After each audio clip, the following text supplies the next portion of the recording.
Part 1. You'll hear a conversation between a student and the coordinator of the Student Service Centre. First, you have some time to read questions 1 to 3.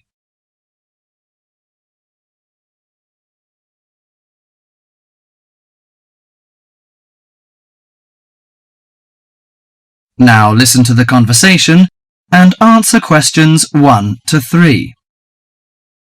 Hi, sit down please. How can I help you? Thank you. I'm a student in the sociology faculty. I'm coming to ask for some information about renting a room in the college or near the campus. My name is Sarah. Yes, Sarah. How long have you been here in Sydney? You are not new, I suppose. No, I'm in my second year. I came to Sydney 18 months ago from Korea. Where are you living now? I live with my aunt in my cousin's room. It's pretty nice to live with my relatives, but unfortunately my cousin has finished his term and is returning from Britain next week. I have to rent a room for myself. Yes, it sounds a little unfortunate, but I suppose it's a good chance for you to have a deeper understanding to real world. I hope so. Well, what sort of thing are you looking for? What we provide ranges from shared flat to homestay. And of course we have houses with gardens if you like. No, the house with a garden is obviously out of my price range. Shared flat is not bad, but I prefer a homestay. I enjoy the feeling of living with the family. When do you plan to begin the rent? Next week, you just said? No, my cousin is arriving by next week, so I hope to move out by this weekend. This weekend, okay. The main area we deal with is around the university. Around the university, aha. Do you have anything near the northern gate of the university? You know, the sociology faculty is near the northern gate.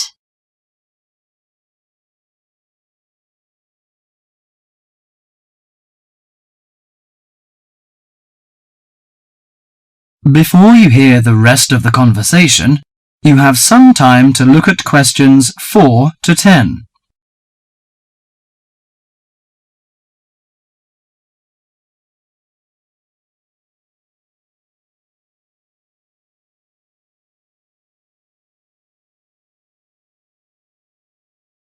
Now listen to the conversation and answer questions 4 to 10. Yes, what sort of price are you thinking of? Well, could you give me some idea? You know, I have no experience of renting a room. I don't know what price is reasonable, but I hope it's not over $300. I see. Usually the homestay ranges from $180 per month. Only $180? Yes, to $350 depending on a number of different factors. What does it depend on? Well, obviously the quality of the house, the facilities and extra services. Oh, I don't care about the quality very much, as long as it's clean. As to the facilities, I want the room with a separate bathroom. Kitchen isn't a necessity, because I don't want to cook by myself. I hope to have meals with the family if possible. Okay, let me check the files. Yes, I think this one might suit you. It's a family house with 2 vacant bedrooms. How about the owner of the house? I mean, is it a family or... According to the file, it is a retired lady. She wants to find college students as tenants. That's great! What's the condition of the rooms? The bigger bedroom is furnished and with a bathroom, and the rent is $320 per month. The smaller one charges $250. It is furnished too, but without bathroom. Oh, $320. It's a bit out of my range, but I think I prefer the bigger one. How about the meals? Well, the rent includes breakfasts and suppers. No lunches, however. You have to buy your lunch. That's no problem. I usually have my lunch in the college cafeteria. And that doesn't cover the water bill and electricity fee, but the laundry is included. Fine.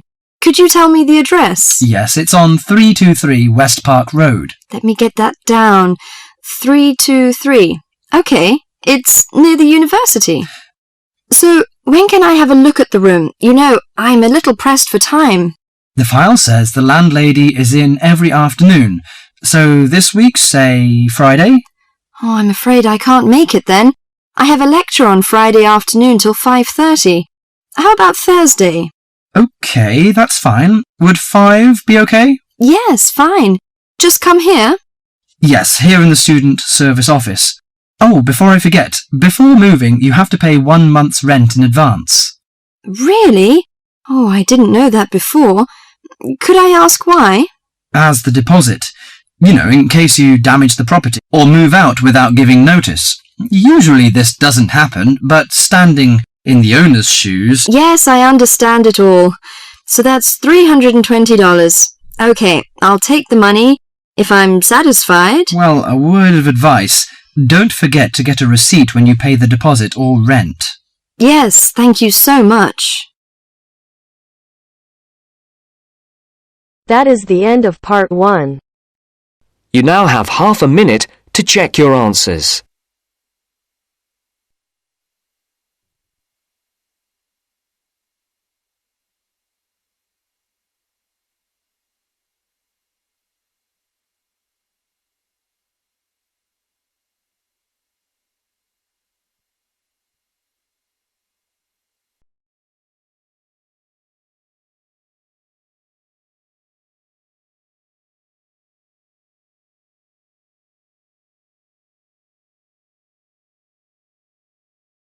Now turns to part 2. Part 2. You will hear a talk about societies and events at a university. First, you have some time to look at questions 11 to 16.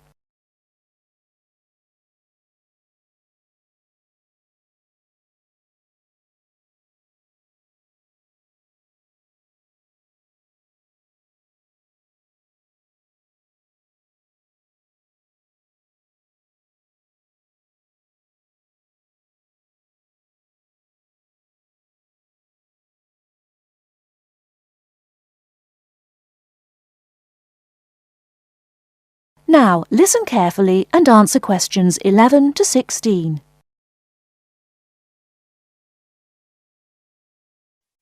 Hi, and welcome to the Students' Union. You've all been here a week now, and hopefully you're finding your feet.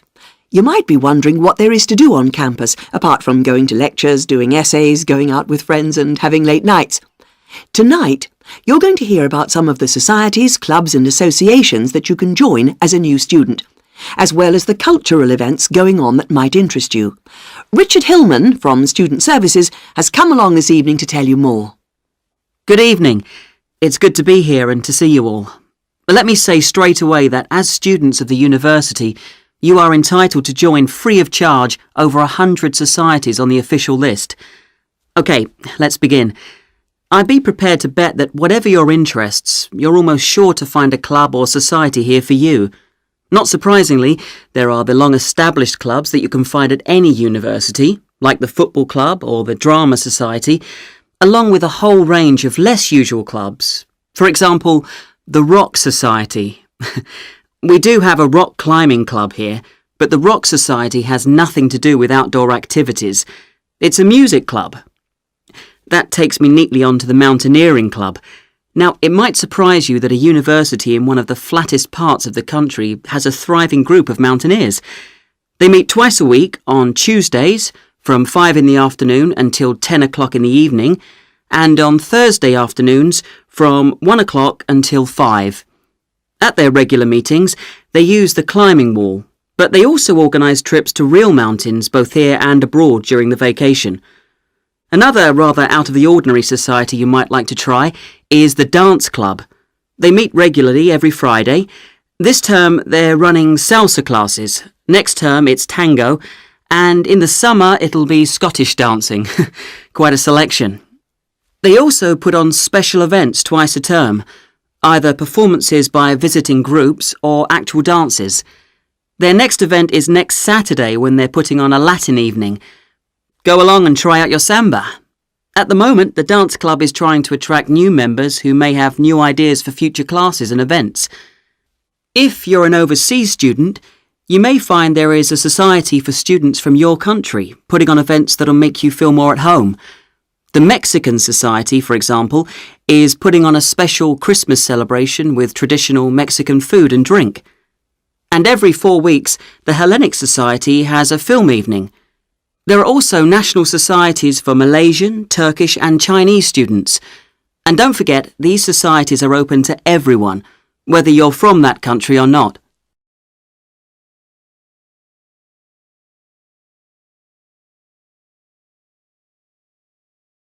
Before you hear the rest of the talk, you have some time to look at questions 17 to 20.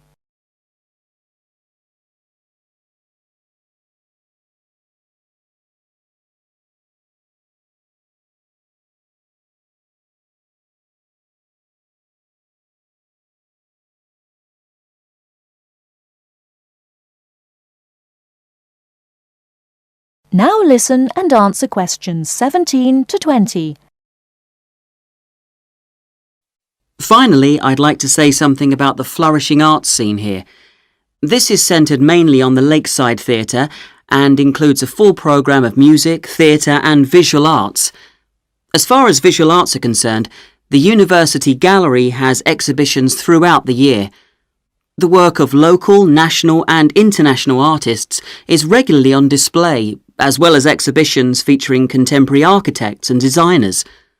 The university also has a permanent collection of modern Eastern European art on display. As well as the conventional theatre productions put on by visiting professional companies and student groups, there is a workshop studio which stages more experimental drama. And finally, music. Concerts catering for a variety of musical tastes include performances by visiting groups, as well as homegrown talent. The university has its own jazz band and choir. As with the other groups I referred to earlier, you're eligible to join these, but of course you will be required to go for an audition. So, there you have it. Obviously I haven't covered everything in this short introduction, but I hope I've given you a flavour of what's on offer here.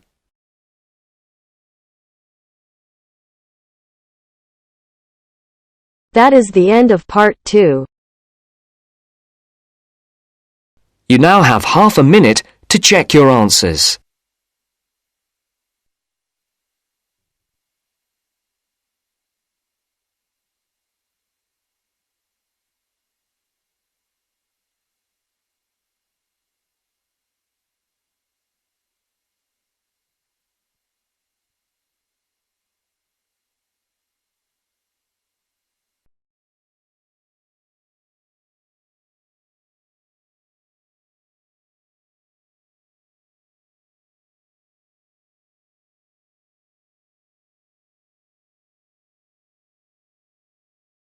Now turns to part 3.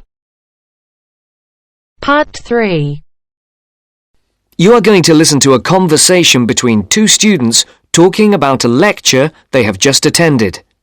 First, look at questions 21 to 24.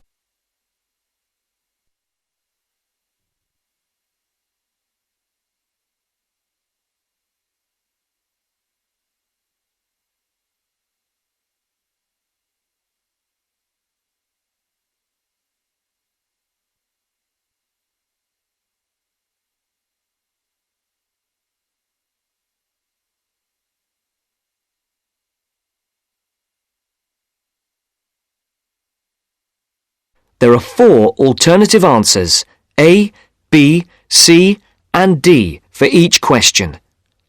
Decide which alternative is the most suitable answer and circle the appropriate letter.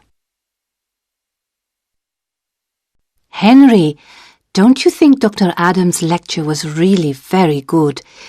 He could talk about the telephone directory and make it interesting. All his lectures are like that, Astrid. He's just one of those people. I wish we had him as our tutor. I bet you that he is very demanding, though.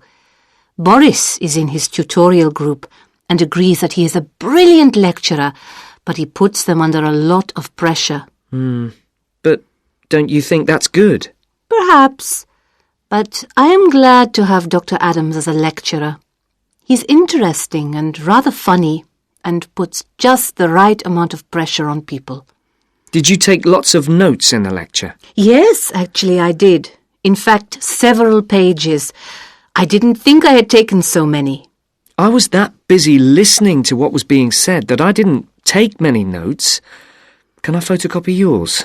I don't think that's such a good idea. You won't be able to read my handwriting. And sometimes I write them in English and sometimes in Arabic. Oh, let's have a look. Wow! Your notes are so neat. There's not much Arabic. There is on this page. Oh, yes, there is. Dr. Adams would be pleased to see this, especially given what he was talking about. Don't you keep careful notes? Sometimes. It depends on the lecture. I don't think I'll forget Adams's lecture today, but some of the detail will fade.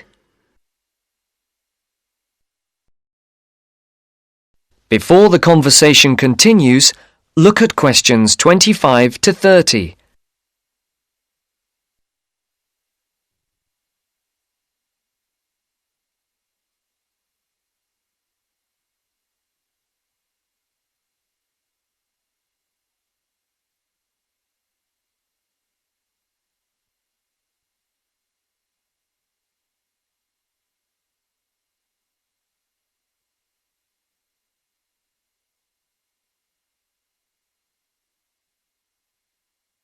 As you listen to the next part of the conversation,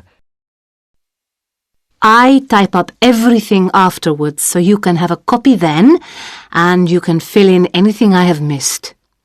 I'm not so good on the broader concepts. I'm better when it comes to detail. just what Adams was talking about. Well, I am definitely a detail person.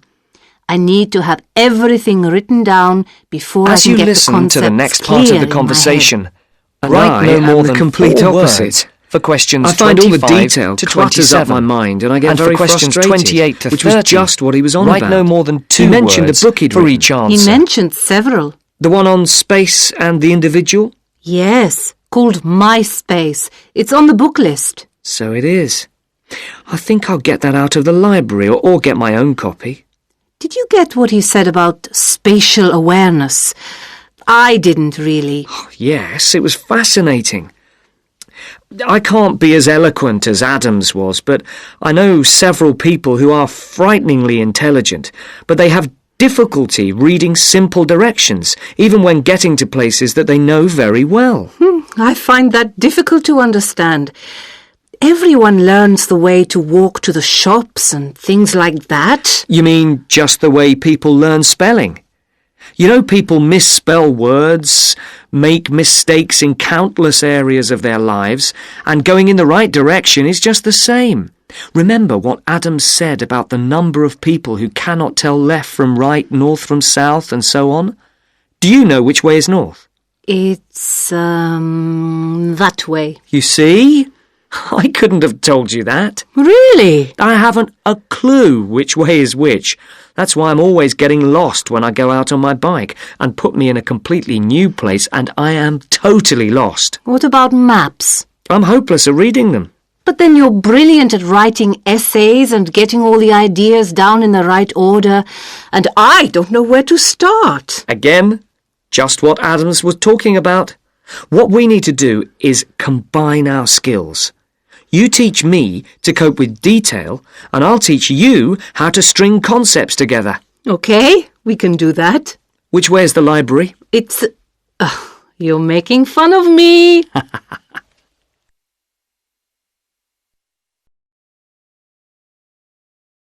That is the end of part 3. You now have half a minute to check your answers.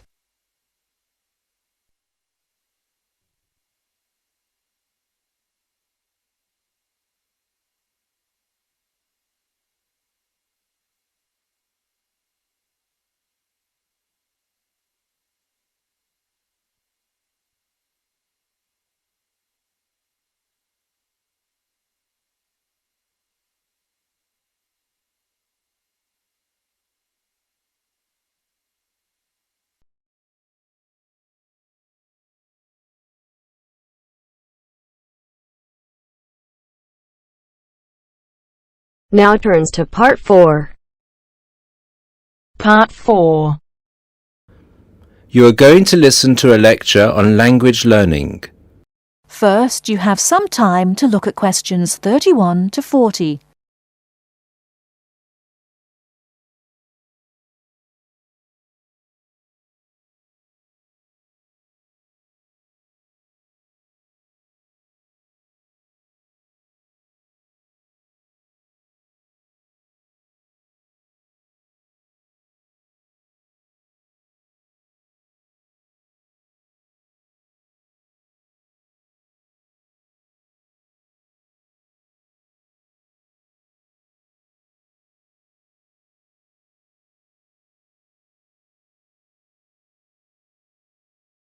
Now, listen carefully and answer questions 31 to 40.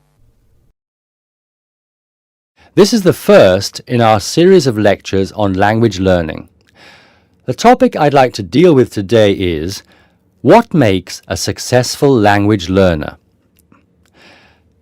There's been a lot of research into what makes some people learn a language faster than others. In this lecture, I'll summarize the main findings of the research into the subject. There are many factors that influence how quickly one learns a foreign language, of which exposure to the target language seems to be one of the most important factors to consider. It's this factor which determines the speed of learning a language, especially among those people who learn a foreign language outside the classroom. There are more people who did not learn a second language or a third language in the classroom, and I think that understanding how learners successfully learn languages without the help of a teacher can provide us with the key to how to become a successful language learner. Let's look then at the characteristics of a successful language learner. Motivation seems to be one of the key factors. Research into motivation has identified two main types: instrumental motivation and integrative motivation. Instrumental motivation is the kind of motivation that encourages people to learn a language for practical reasons, such as getting a job or passing an examination. Learners with this kind of motivation intend to use the target language as a tool or instrument to help them achieve a goal. Integrative motivation is what encourages learners to learn a language in order to communicate and socialize with others who speak the language. The primary aim for learners with integrative motivation is to use the language to integrate and identify with the community that uses the language. Immigrants, or people who are married to speakers of another language, are motivated in this way. Although most people have mixed motivation, research into language learning and acquisition suggests that integrative motivation produces much better results and is an important characteristic of successful language learners. Personality is another important factor in language learning. One does not need to be an extrovert to learn a foreign language, but willingness to experiment and take risks is essential. Introverted or anxious learners who are afraid of making mistakes find it harder to learn a language. Good language learners will try to experiment with different ways of learning vocabulary or grammar until they find the way that suits them best. Language is a complex system. Successful language learners often design complex learning systems to master a language. They think about how they learn and organize their learning accordingly. They develop their own learning style and use a range of learning skills such as efficient revision techniques, systems for learning and organizing vocabulary, the ability to monitor their own speech, and the ability to plan their learning. Finally, age is another major factor to be borne in mind. Children seem to be in the best position to learn a foreign language rapidly and with the best results. Older learners can also be very successful and become proficient at using a language. Adult learners who make decisions about their learning and are independent of the teacher, who are analytical and aware of how they learn, and who take responsibility for their learning, stand a very good chance of learning a foreign language successfully.